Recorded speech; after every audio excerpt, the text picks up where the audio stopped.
Hey guys, this is Jay Calder, I'm a Jay Unboxing, with a fight preview for Rey Vargas versus Foster.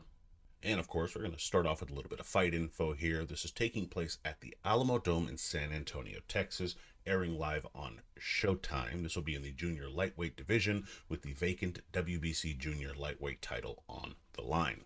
Now, in terms of my initial thoughts, this is a very under the radar sort of fight. I think it's a very good one, but it's not one that you're hearing a lot of people talk about. Now, again, it's early in the year. There's not any big blockbuster name, or there's not any completely gigantic implication attached to it. It's not like the winner's going to face the biggest star in boxing, or the winner's going to be the unified champion or the undisputed champion. It's not that kind of fight, but it is one that the winner is going to certainly have gotten a good deal done at 130 pounds and is going to have some pretty big opponents at his disposal, potentially, especially with that sort of belt as a bargaining chip on his side. So it's not a fight without any consequence. It's a pretty good one as well in terms of how evenly matched they are, of course, too.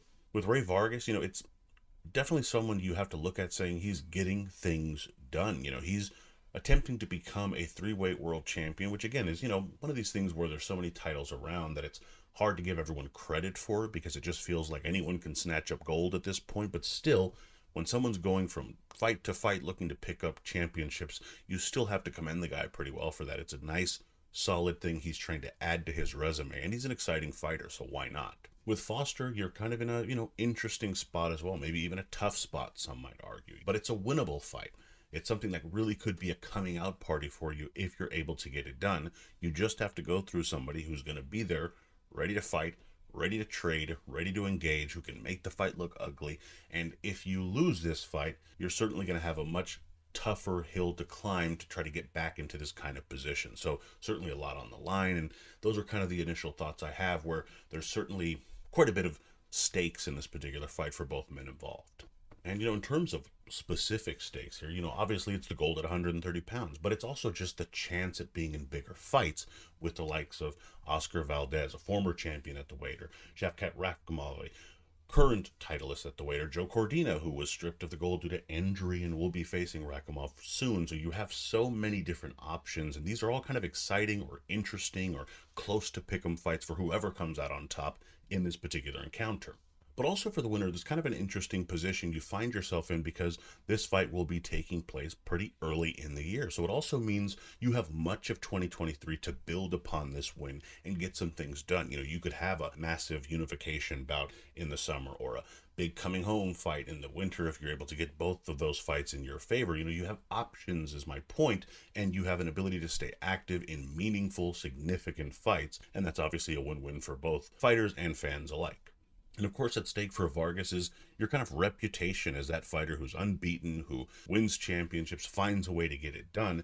If you're unable to do that against someone who's kind of an unheralded underdog here, it's no bueno. It's going to be something you're certainly going to have to rebuild from. For Foster, this could be your one and done chance, so you certainly want to make sure it's not, by taking this fight by the horn, so to speak, and making the most of it, regardless of the outcome. You have to kind of go for it. Now, for the winner, as mentioned, it's about the opportunities at 130 pounds. That's what this fight screams to me.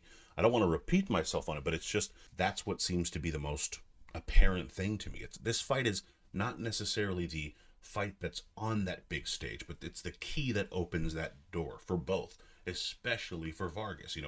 It's a fight that really can bring forth those bigger fights, especially as this year winds down.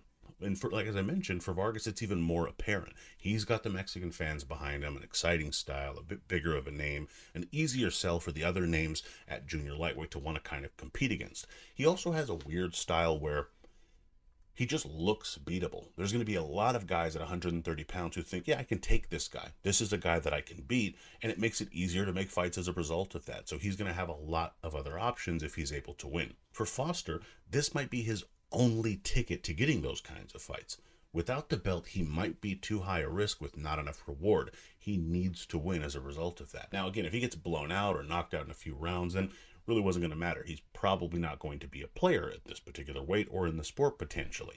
Not to write him off. That's certainly not a promising look. Even if he's beaten in a fight where maybe he should have won, or it was only a round or two, it's still going to be tough for him to convince fans who maybe don't love his style, or other fighters who think his style is a bit too tricky, to say, no, give me another chance. it's certainly a fight I think he needs to win to have that kind of bargaining chip at the table, because without it, again, maybe just a bit too much risk with not enough reward. And for the loser, there's certainly some consequences here as well. Again, for Vargas, as I mentioned, this would be a decent blow to his career. He's not super old, but he's not a spring chicken either at 32 years of age, especially in the lower weight classes. That age adds up to you. With the modern athlete, of course, careers have been extended, but it's certainly, my point being, he's edging towards the wrong side of his peak much more than he is entering. And so a loss to an underdog means he would need a rebuild, and kind of quickly, because again, time would not necessarily be on his side in this case. With Foster, it could mean he becomes that kind of gatekeeper type at 130 pounds. Do you absolutely need a win against someone who has any kind of marquee name? Maybe you put him in there with Foster. You got a young fighter who wants a test against someone decent but not quite top tier. Foster might be your man. It's an unfortunate way of looking at it, but that's just the role you find yourself in if you don't get these big breaks and capitalize on them, which Foster needs to do, in my opinion. And unfortunately, if he doesn't get the win, this kind of gatekeeper role could be his, if he loses, especially if it's in a legit loss that he's earned, rather than just a poor decision or a outright robbery that really isn't his fault at all. That you can rebuild from, but if he really, really loses, he's in a bit of trouble in terms of trying to make a name for himself in the sport. And of course, the loser has less to bargain with any of those previous fights I've mentioned, so you certainly want to be on the right side of the decision or the verdict in this fight. And I think both fighters need to make sure they do as much as they can to try and earn that spot. Especially, again, Foster is not heralded enough for Vargas to be able to get the benefit of the doubt of losing this fight. It will impact his career, and for Foster, as mentioned, it could just be a one and done for him if he's not able to leave some sort of impression on this fight by the end of it. But in any event, what do you guys think? Let me know down in the comments. I want to know what you kind of think of this fight. How do you view it? What do you give Foster in terms of chances? Who do you think wins? All these kind of things I'm genuinely curious about, so I'd love to hear that down in the comments section below. Also would like to say, if you guys could subscribe, that would be great. A lot of you watch and listen but aren't subscribed, so it'd be great if you guys could kind of go ahead and, just hit the old bell for me. Would greatly appreciate it. And of course, you can check out the link in the description box for my prediction for this particular fight between Vargas and Foster as well. Would love it if you check that out. Please be sure to like, comment, share, subscribe, follow me on Twitter at jcalderon_JOB. You can email me at junboxing@gmail.com. Check out junboxing.com for schedule, results, news, betting odds, rankings, all that good stuff. And as always, until next time.